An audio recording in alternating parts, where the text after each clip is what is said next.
Hello students, मैं वंदना तिवारी आपके लिए मेघालय बोर्ड द्वारा हिंदी के लिए प्रस्तावित पुस्तक कक्षा 9 की दीप शिखा भाग 1 जिसकी तीसरे अध्याय की कविता देखो कितनी प्यारी माँ, जिस कवि भी है राम गोपाल भारतीय जी की सारांश में आपके लिए पहले अपने वीडियो में अपलोड कर चुकी हूँ। आज मैं उसका प्रश्नोत्तर को आपके लिए रखने जा रही हूँ। मुझे आशा है मेरे प्रयास से आपको सफलता मिलेगी, और अगर आपको भी लगती है कि मेरे प्रयास से सफलता मिलेगी तो चैनल को लाइक करना बनता है, सब्सक्राइब करना बनता है और शेयर कर दीजिए अपने फ्रेंड्स को। इससे आपके फ्रेंड्स को भी अच्छी व्याख्या प्रश्नोत्तर मिलेगा और मुझे भी मोटिवेशन मिलेगा, जिससे मैं आपके लिए इस तरह अच्छे प्रश्नोत्तर और व्याख्या सारांश लेके आ जाऊंगी। तो प्रारंभ करते हैं। देखो कितनी प्यारी माँ का प्रश्नोत्तर। इसमें प्रश्नोत्तर में 2 भाग हैं, पहला है मौखिक, दूसरा है लिखित। तो पहला मौखिक जो क्वेश्चन है उसका प्रश्न इस प्रकार है कि माँ स्वयं कष्ट सहकर भी अपने संतान को हर खुशी और सुख प्रदान करती है। कविता की किन 3 पंक्तियों से इस बात का पता चलता है? तो आप इसके उत्तर में लिखेंगे कि सब कुछ सहकर भी चुप रहती है ममता की मारी माँ। ये लाइन नंबर 1 है। और दूसरी लाइन है, माँ का दिल घायल होता है जब बच्चों को चोट लगे, साया देकर धूप में जलती रहती है दुखियारी माँ। ये पंक्ति नंबर 2 है। 3 पंक्तियां पूछी हैं, जिसमें तीसरी पंक्ति ये होगी कि अपने हिस्से की दुनिया भी नन्हे हाथों में देकर बच्चों के आंखों में भरती सपनों की फुलवारी माँ। तो ये तीनों लाइनों में माँ स्वयं कष्ट सहकर अपने संतान को हर सुख प्रदान करने का प्रयास करती है। ये तीनों पंक्तियों में इसका भाव पता चलता है। तो ये क्वेश्चन नंबर 1 है। अब दूसरी आता है क्वेश्चन कि कोई भी माँ अपनी खातिर कब जीती है, कोई भी बेचारी माँ। इससे माँ के किस स्वभाव का पता चलता है? तो इस कविता की इस लाइन से हमें माँ के उस स्वभाव का पता चलता है कि अपनी खातिर कोई भी माँ कब जीती है। माँ अपने स्वार्थ से रहित स्वभाव के कारण हमको सबसे ज्यादा हमें वह प्रेम करती है। दुनिया का कोई भी रिश्ता हमसे इतना प्रेम नहीं करता है जितना माँ हमसे करती है। और माँ स्वार्थ से रहित होकर अपने संतान के लिए उन्हीं की खुशी को प्रदान करने में अपना सारा जीवन व्यतीत कर देती हैं। भले ही सारी दुनिया के दुख उन्हें प्राप्त हों, फिर भी सारे दुनिया के दुखों को सहकर भी वो अपने संतान को सब कुछ प्रदान करने, उनकी खुशियां प्रदान करने के लिए खुशी खुशी सब कुछ न्यौछावर कर देती हैं और सब कुछ सह लेती हैं। तो इस तरह 2 क्वेश्चन जो मौखिक के हैं उनका आंसर आता है। अब आते हैं लिखित की बारी कि किस स्थिति में माँ के दिल को चोट पहुंचती है।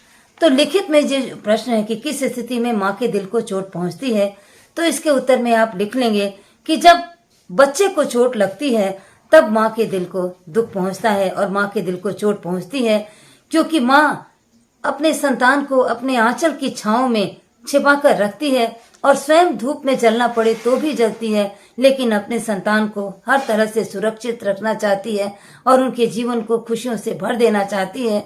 तो जिनके लिए माँ इतना प्रयास करती है, जब ऐसे संतान को चोट लगती है तो माँ को चोट लगती है। तो माँ के हृदय को तभी चोट पहुंचती है जब उसके संतान को चोट लगती है। तो इस तरह क्वेश्चन नंबर 1 समाप्त होता है। अब क्वेश्चन नंबर 2 की बारी। क्वेश्चन नंबर 2 में आता है कि अपने हिस्से की दुनिया नन्हे हाथों में देने और बच्चों के आंखों में सपनों की फुलवारी भरने का क्या आशय है?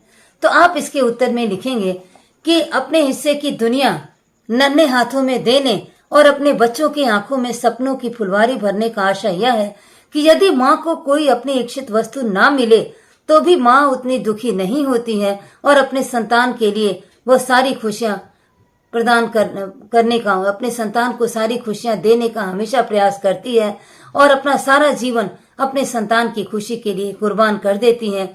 और बच्चों की आंखों में सपने की फुलवारी भरने का आशय यह है कि माँ अपने बच्चों के आंखों में उनके जो भी सपने होते हैं उनको रंगीन बनाने के लिए, बच्चों के सपनों को पूरा करने के लिए सदैव प्रयत्नशील रहती है और बच्चों के सपनों को रंग भरने के लिए इतना प्रयत्नशील रहती है कि उसे भले ही उसके लिए कितना भी कष्ट हो, लेकिन वह अपने संतान के जीवन में खुशियां प्राप्त हों इसके लिए सदैव प्रयत्नशील रहती है और अपने संतान के सपनों को साकार करने का पूरा प्रयास करती है।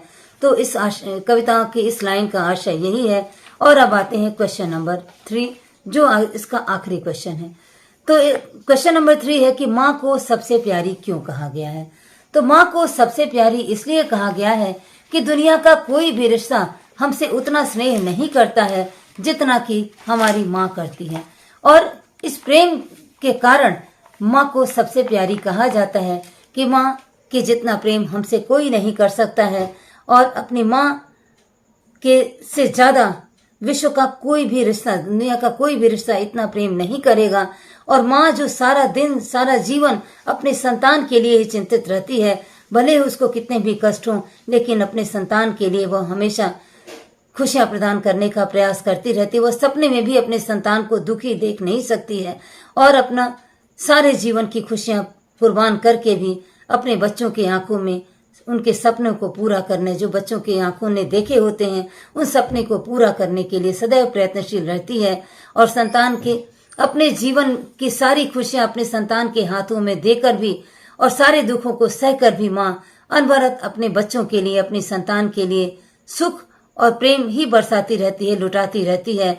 और ऐसे बच्चों जिनके जीवन के सपनों को रंगीन बनाने के लिए बच्चों को प्रेम प्रदान करने वाली यह माँ, जब बच्चे संकट में होते हैं तो एक माँ ही होती है जो उनके साथ खड़ी होती है। तो जो रिश्ता हमें इतना प्रेम देता है, माँ से बढ़ उसी को माँ कहते हैं। और ऐसे ही माँ, इसी के कारण, अपने स्वभाव के कारण ही माँ सबको सबसे प्यारी कही जा सकती है। विश्व के या कहें दुनिया के सबसे सारे रिश्तों में सबसे प्रेमी और सबसे अच्छा रिश्ता माँ का अपनी संतान के साथ होता है।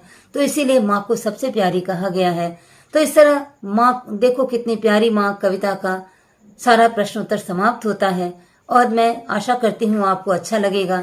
और इस तरह आप अपने चैनल को प्रमोट करिए मेरे, और इसको आप अपना ही चैनल समझिए, मेरे चैनल को प्रमोट करिए और अपने परीक्षा में अच्छे नंबर पाइए। धन्यवाद।